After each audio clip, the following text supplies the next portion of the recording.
Hello guys, तो सबसे पहले आप ये वीडियो देखिए। Yeah, a country that lacks a lot of infrastructure, a country that has extreme poverty. I think more than 700 million Indians don't have access to a toilet.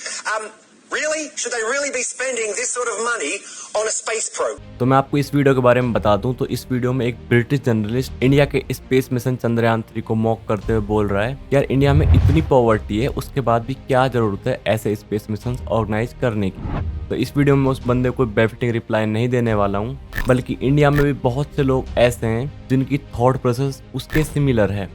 उन्हें भी लगता है कि यार क्या जरूरत है स्पेस मिशन ऑर्गेनाइज करने की, उन पे पैसा खर्च करने की। इससे बेटर ये होगा कि जिन सेक्टर्स में इंडिया में प्रॉब्लम है उन पर पैसा लगाओ, जैसे कि एजुकेशन, मेडिकल और इवन पॉवर्टी। तो यहाँ पर पैसा लगाओ और यहाँ रह रहे लोगों की लाइफ बेहतर बनाओ। देखो यार, इस वीडियो में हम यही बात करेंगे कि हम स्पेस मिशन पर जो पैसा लगाते हैं उससे असल में कुछ फायदा होता है या सब वेस्ट ऑफ मनी है। तो इस वीडियो में जो भी बात करूंगा विद फैक्ट्स एंड डेटा करूंगा और उन सब के सोर्स के लिंक में डिस्क्रिप्शन में ऐड कर दूंगा। आप चाहो तो खुद जाके उन्हें पढ़ सकते हो। तो चलो वीडियो शुरू करते हैं। तो सबसे पहला पॉइंट आता है, वो आता है स्पिन ऑफ टेक्नोलॉजी। अब स्पिन ऑफ टेक्नोलॉजी को समझने से पहले आपको इसरो के बारे में जानना पड़ेगा।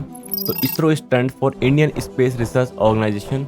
ये एक गवर्नमेंट फाउंडेड ऑर्गेनाइजेशन है जिसका मेनली इन्वॉल्वमेंट रहता है साइंस, इंजीनियरिंग एंड टेक्नोलॉजी से। अब आपको इसके नाम से समझ आ रहा होगा क्योंकि ये एक रिसर्च ऑर्गेनाइजेशन है। तो जितने भी स्पेस मिशन किए जाते हैं उनके लिए बहुत ज़्यादा रिसर्च करनी पड़ती है, नई नई टेक्नोलॉजी डेवलप करनी पड़ती है और फिर उन टेक्नोलॉजी को स्पिन ऑफ करके कॉमन मैन के यूज आने वाले प्रोडक्ट बनाए जाते हैं। जैसे फॉर एग्जाम्पल अगर हम बात करें नासा के अपोलो मिशन की, तो नासा ने उस मिशन के लिए water purification by silver ionisation technology develop की थी। फिर बाद में उसको स्पिन ऑफ किया गया और उसी से ही वाटर आरओ, वाटर फिल्टर्स बनाए गए। और आप समझ सकते हैं कि आज के टाइम में वाटर प्यूरिफिकेशन की अपने आप में $1 बिलियन की इंडस्ट्री सेटअप हो चुकी है। अब सिमिलर वे में इसरो भी जो टेक्नोलॉजी अपने स्पेस मिशन के लिए विकसित करता है उन टेक्नोलॉजी को स्पिन ऑफ करके इंडस्ट्रीज को सौंप दिया जाता है, जिसके कुछ एग्जांपल्स हैं low cost artificial heart pump, artificial foot, non invasive ventilators. ये सारे इक्विपमेंट आज मेडिकल फील्ड में बहुत ही यूज हो रहे हैं। इसरो 2019 से अब तक 78 स्पिन ऑफ टेक्नोलॉजी इंडस्ट्रीज को प्रोवाइड कर चुका है।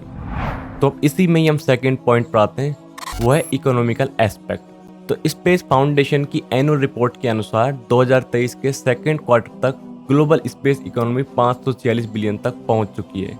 यह फिगर लास्ट डिकेड में ग्लोबल स्पेस इकोनॉमी के 91% इंक्रीज को दर्शाता है। सिमिलर वे में 2025 तक इंडिया की स्पेस इकोनॉमी 13 बिलियन तक पहुंच सकती है और इसी ट्रेंड से 2040 तक इंडिया की स्पेस इकोनॉमी 40 बिलियन टच कर जाती। बट हो सकता है चंद्रयान 3 के बाद ये टारगेट उससे काफी पहले ही अचीव किया जा सके।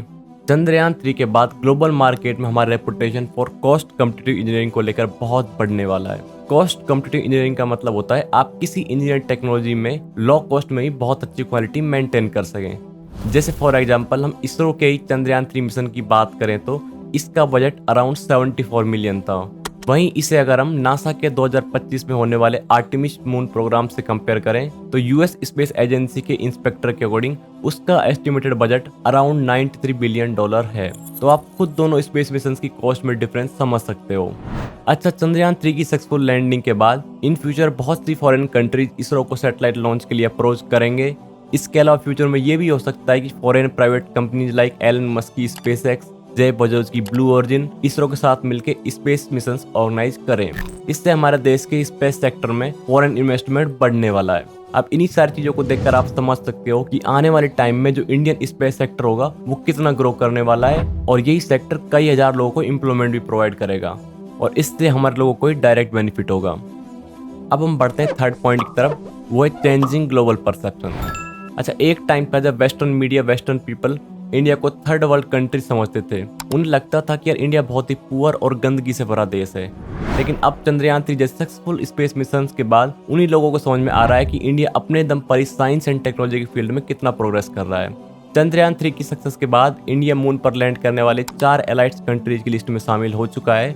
उस लिस्ट में अमेरिका, चाइना और रशिया के बाद ऐसा करने वाला भारत चौथा देश है और साउथ पोल पर लैंड करने वाला पहला देश है। ब्रिटिश मीडिया के अलावा इंटरनेशनल लेवल पर इंटरनेशनल मीडिया एंड साइंटिस्ट ने चंद्रयान 3 की बहुत ही सराहना की है। India just became the 4th nation to successfully land a spacecraft on the moon, but India is the only country that has ever landed near the moon's south pole, and that's significant. तो as a citizen of India हमारे लिए इससे अच्छी बात क्या ही होगी। Global level पर हमारी इमेज चेंज हो रही है, चाहे वो एक स्पेस मिशन के द्वारा ही क्यों ना हो। आज भी जो लोग इंडिया से बाहर रह रहे हैं उन्हें भी अपने इंडियन होने पर गर्व महसूस हो रहा होगा। तो चलो अब हम अपने फाइनल वर्ड्स की बात करते हैं। तो देखो, स्पेस मिशन के फायदे गिनाते गिनाते ये वीडियो 1 घंटे से ऊपर हो सकती थी, इसलिए मैंने कुछ मेजर पॉइंट्स ही लिए और उन्हीं पर बात की। इसके अलावा देखो, इंसान सिर्फ अपने प्रेजेंट की नहीं सोचता, उसे फ्यूचर का भी सोचना पड़ता है। क्या पता आने वाले टाइम में अर्थ रहने लायक बचे या ना बचे। हो सकता है कि एक मीटरॉइड्स आके अर्थ से टकरा जाए और हमारा काम तमाम कर दे। तो हमें अपने नए घर की तलाश अभी से ही शुरू कर देनी चाहिए।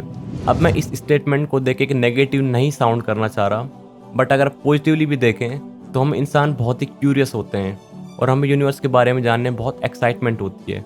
बट सिर्फ यार धरती पर बैठकर तो हम पूरे ब्रह्मांड के बारे में नहीं जान सकते। ऑब्वियसली हमें अर्थ से बाहर तो निकलना ही पड़ेगा। तो गाइस, ये वीडियो यहीं तक थी। अगर ये वीडियो आपको पसंद आई तो इसे लाइक करना और कमेंट करके बताना कि क्या हम सच में आने वाले टाइम में हमारे रहने लायक एक्सोप्लैनेट ढूंढ पाएंगे इस पूरे ब्रह्मांड में। और हो सकता है इसी टॉपिक पर मैं आने वाली वीडियो बनाऊं, तो इस चैनल को सब्सक्राइब कर देना और बेल आइकन दबाना बिल्कुल ना भूलना। तो मिलते हैं नेक्स्ट वीडियो में।